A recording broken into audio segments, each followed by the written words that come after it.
দোকানের মতন খাস্তা মচমচে নিমকি খুব সহজে সামান্য কয়েকটা উপকরণ দিয়ে বাড়িতেই তৈরি করে নিন। এই নিমকিগুলো কিন্তু চায়ের সাথে খেতে দারুণ লাগে, একেবারে মচমচে আর একদমই খাস্তা হবে। একবার বানালে মাস জুড়ে খেতে পারবেন। খুবই সহজ তৈরি করা, একবার দেখাতে কিন্তু তৈরি করে নিতে পারবেন। আর প্রত্যেকটা নিমকি একেবারে খাস্তা মচমচে হবে। নমস্কার বন্ধুরা, প্রতিদিনের মতো আরো একটা দারুণ রেসিপি নিয়ে হাজির হয়ে গেছি। আজকে আমি আপনাদেরকে পুরো দোকানের মতন করে খাস্তা মচমচে নিমকি তৈরি করে দেখাবো। এই নিমকিগুলো খেতে কিন্তু দারুণ লাগে আর বিকেলে চায়ের সাথে তো পুরো জমে যায়। খুবই সহজ ভাবে কিন্তু দুই একটা উপকরণ দিয়ে ঘরে থাকা একদমই সহজ ভাবে এই নিমকি তৈরি করে নিতে পারবেন। একবার দেখাতে কিন্তু আপনারা যে কেউ তৈরি করে নিতে পারবেন, খুবই সহজ। তো বন্ধুরা চলুন আমি এই নিমকিটা বানানো শুরু করি। এবারে এখানে আমি একটা বাটির মধ্যে নিয়ে নেব ময়দা। আমি এখানে ময়দাটা এক বাটি নিয়েছি। আপনারা যদি বেশি করে বানাতে চান সেক্ষেত্রে একটু বেশি নিতে হবে, আরো কম করে বানালে কম নিতে হবে। তো আমি এখানে একটা বাটি মেপে নিয়ে নিয়েছি। আর এখানে কিন্তু অবশ্যই লবণের মাপটা ঠিক রাখতে হবে, যেহেতু নিমকি একটু নোনতা হয়, নুনটা কম হয়ে গেলে কিন্তু ভালো লাগবে না, একটু নোনতা নোনতাই বেশি ভালো লাগে। দিয়ে দিচ্ছি কালো জিরে হাফ টেবিল চামচ। আর এখানে আমি নিয়েছি কিছুটা জোয়ান। জোয়ানটাকে একটু হাতে এভাবে করে ঘষে দিয়ে দেব। জোয়ানটা দিলে কিন্তু নিমকিগুলোর টেস্টটা অনেক বেশি বেড়ে যায়। আবার অনেক সময় দেখবেন একটু ভাজা ভুজি খেলে একটু অম্বলের ভাব মনে হয়, জোয়ানটা দিলে কিন্তু সে ভাবটা আর আসবে না। তো এবারে শুকনো জিনিসগুলো একটু ভালো করে হাত দিয়ে মিশিয়ে নেব। শুকনো জিনিসগুলো আমি ভালো করে হাত দিয়ে একটু মিশিয়ে নিয়েছি। এবার আমি দিয়ে দেব 2 টেবিল চামচ ঘি। আপনারা কিন্তু ঘিয়ের জায়গায় সাদা তেলটাও দিয়ে করতে পারবেন।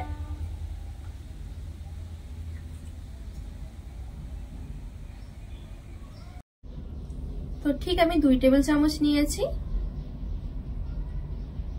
ভালো করে মিশিয়ে একটু ময়াম দিয়ে নেব। এখানে যত সুন্দর করে ময়ামটা দেওয়া হবে তত সুন্দর কিন্তু নিমকিগুলো খেতে ভালো লাগবে আর অনেক বেশি খাস্তা হবে।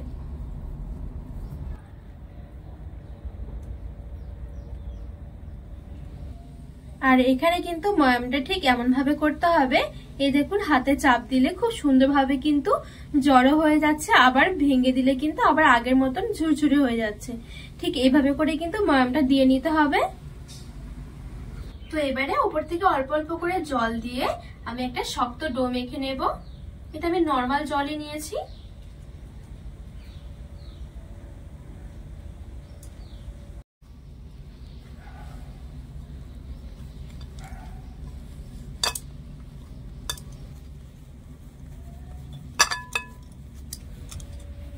তো এখানে আমি খুব সুন্দর করে ডোটা মেখে নিয়েছি। খুব বেশি কিন্তু একেবারে নরম করলে কিন্তু ভাজ দিতে অসুবিধা হয়ে যাবে, তো সেই জন্য একটু শক্ত করে মাখাতে হবে। এটা রেস্টে রাখার পর কিন্তু আর একটুখানি নরম হয়ে যাবে, তো সেই জন্য মাপতে একটু শক্ত রাখতে হবে। তো এবারে ঢাকা চাপা দিয়ে আমি রেখে দেবো 10 মিনিটের জন্য এক সাইডে। এবারে আমি ময়দা আর ঘি দিয়ে একটা মিশ্রণ তৈরি করে নেব। বাটির মধ্যে নিয়ে নিচ্ছি বড় চামচের 2 চামচ ময়দা, আর দিয়ে দিচ্ছি 2 টেবিল চামচ ঘি।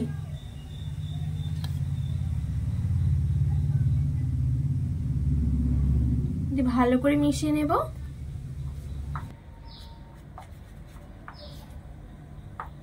আমি খুব সুন্দর করে মিশিয়ে নিয়েছি। এরকম একটুখানি ঘন করে মেখে নিতে হবে। এই দেখুন, এর চেয়ে বেশি পাতলা করা যাবে না, একটু ঘন করে মানে ক্রিমের মতন করে মেখে নিতে হবে এই মিশ্রণটা।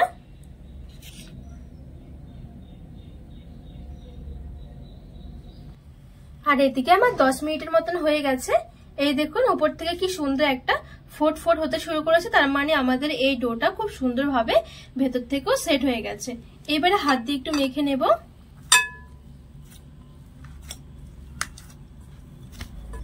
তো এখানে আমি একটু হাত দিয়ে মেখে নিয়েছি। এবারে আমি দুভাগে ভাগ করে নেব।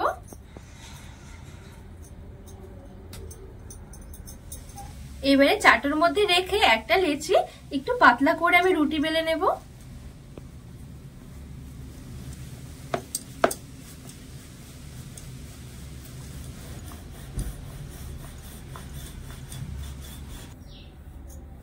তো এখানে আমি পাতলা করে পুরো চাটু জুড়ে আমি পাতলা করে একবারে বেলে নিয়েছি। আর আমার কাছে এখানে চাটুটা একটু বড় ছিল, তো সেজন্য আমি এখানে লেচিগুলো দুটো ভাগে ভাগ করেছি। যদি আপনাদের চাটুগুলো একটু ছোট হয় সেক্ষেত্রে লেচিগুলোকে আর একটু ছোট ছোট করে ভাগ করে নেবেন, তাহলে কিন্তু ভালো হবে। আর এরকম যদি একটু বড় চাটু থাকে তাহলে কিন্তু একবারে হয়ে যায়, কাজটাও কিন্তু অনেক সুবিধা হয়ে যায়। তো এখানে আমি খুব সুন্দর করে পাতলা করে বেলে নিয়েছি। এবারে আমি যে ঘি আর ওই ময়দার মিশ্রণটা করে রেখেছিলাম এখান থেকে 1 টেবিল চামচের মতো নিয়ে নিচ্ছি।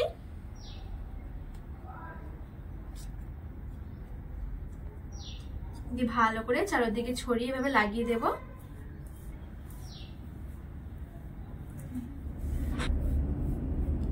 তো এখানে আমি খুব সুন্দর করে চারদিকে ময়দা আর ঘিয়ের মিশ্রণটা লাগিয়ে নিয়েছি।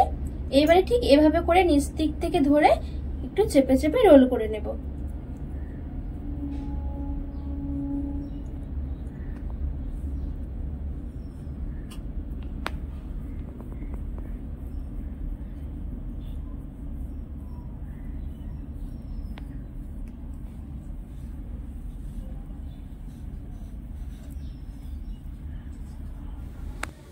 তো এখানে আমি খুব সুন্দর করে রোল করে নিয়েছি। এবারে একটা ছুরি দিয়ে ছোট ছোট করে লেচি বের করে নেব।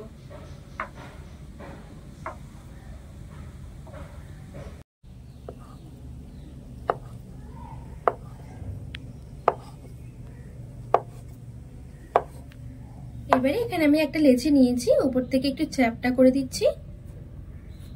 এবারে বেলে নেব।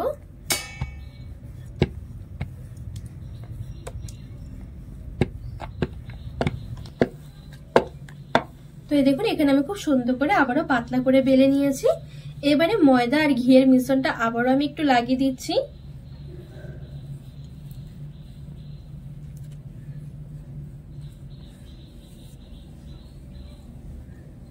এবারে এই দিকটা ধরে ঠিক এরকম করে ভাঁজ করে দেব।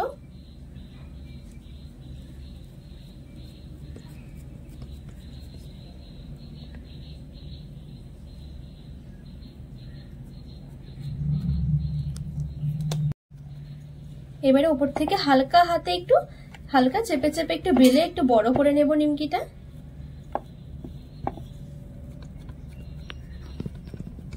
তো এই দেখুন এই বন্ধুরা এখানে কিন্তু আমার একটা নিমকি হয়ে গেছে। এবারে নিমকিগুলো যেন ভাজার সময় ফুলে না যায় সেই জন্য আমি এখানে একটা কাঁটা চামচ নিয়েছি। কাঁটা চামচ দিয়ে ঠিক এভাবে করে একটু ফুটো ফুটো করে দেব, তাহলে কিন্তু ভাজার সময় আর ফুলে উপরের দিকে উঠে যাবে না।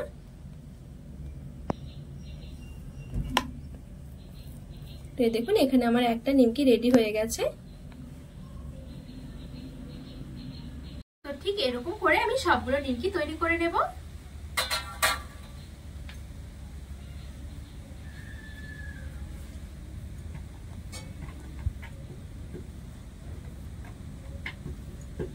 তো পাতলা করে বেলে উপর দিয়ে আমি ঘি আর ময়দার মিশ্রণটা একটু লাগিয়ে নিয়েছি।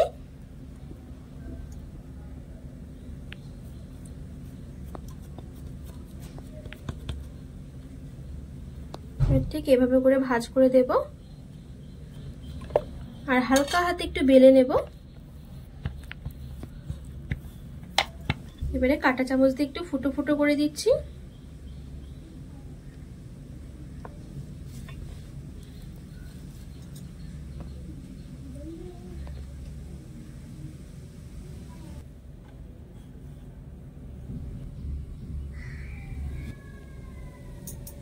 তো এখানে আমি কিছুটা নিমকি খুব সুন্দর করে বেলে নিয়েছি। এবার চলুন আমি এই নিমকি গুলো ভেজে নেব আর পরের লেচি থেকে পরের বারে নিমকি গুলো বেলে তারপরে ভাজবো। তো আগে যেহেতু আমার এগুলো রেডি করা হয়ে গেছে, এবারে চলুন আমি এইগুলো আগে ভেজে নিই। এবারে এখানে আমি একটা কড়াই গরম করে নিমকি ভাজার জন্য কিছুটা তেল গরম করে নেব।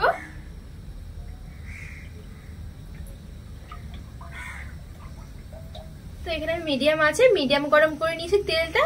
তো তেলটা এখন কিরকম গরম আছে সেটা দেখার জন্য একটুখানি আমি ময়দার টুকরো দিয়ে দিলাম। আর এই দেখুন টুকরোটা কিন্তু এরকম এরকম বুদবুদ উঠতে শুরু করেছে, সঙ্গে সঙ্গে কিন্তু একেবারে ভেসে উপরের দিকে উঠে যাচ্ছে না, একটু টাইম লাগছে। ঠিক এরকম করে কিন্তু গরম করে নিতে হবে তেলটা। এবারে আমি নিমকিগুলো ছেড়ে দেবো তেলের মধ্যে। তো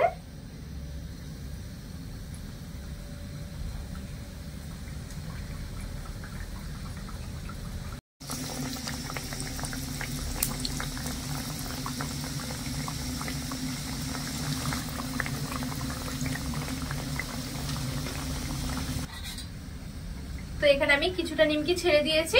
আর এই নিমকিগুলো কিন্তু মিডিয়াম থেকে লো আঁচের মাঝামাঝি রেখে কিন্তু গ্যাসের আঁচটা তারপরে ভাজতে হবে। খুব বেশি একেবারে হাই আঁচে ভাজলে কিন্তু ভেতর থেকে নিমকিগুলো শক্ত মানে মুচমুচে হবে না, আর খুব বেশি দিন ধরে কিন্তু রাখাও যাবে না। আর এরকম হালকা আঁচে করে ভাজলে কিন্তু আপনারা নিমকিগুলো বয়ামের মধ্যে ভরে অনেকদিন পর্যন্ত রাখতে পারবেন এবং মুচমুচেও থাকবে। তো ঠিক মিডিয়াম থেকে লো আঁচে মাঝামাঝি রেখে আমি নিমকিগুলো উল্টে পাল্টে খুব সুন্দর করে ভেজে নেব।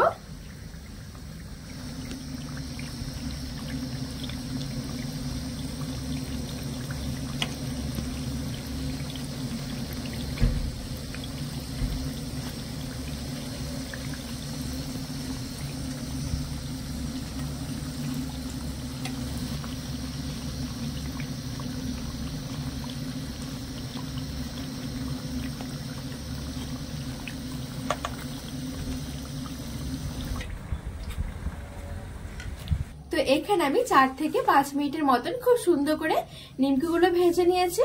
এখন কিন্তু খুব সুন্দর একটা কালার এসেছে, একদম মোচমোচে করে ভাজা হয়ে গেছে। এবারে তেল থেকে তুলে নেব। তো এখানে কিন্তু নিমকির ভাজা ভাজা তেলটা ঢুকে থাকবে, তো একটু ভালো করে তেলটা ঝরিয়ে তারপরে নামাতে হবে।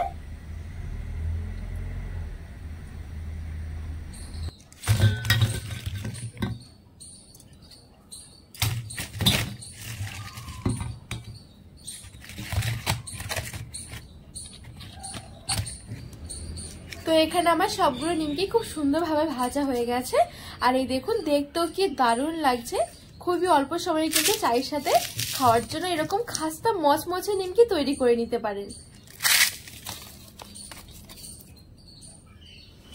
তো বন্ধুরা, আজকে নিমকির রেসিপি আপনাদের কেমন লেগেছে অবশ্যই কিন্তু কমেন্ট করে জানাবেন। আর রেসিপি ভালো লাগলে চ্যানেলটিকে সাবস্ক্রাইব করে পাশে থাকা অনুরোধ রইল।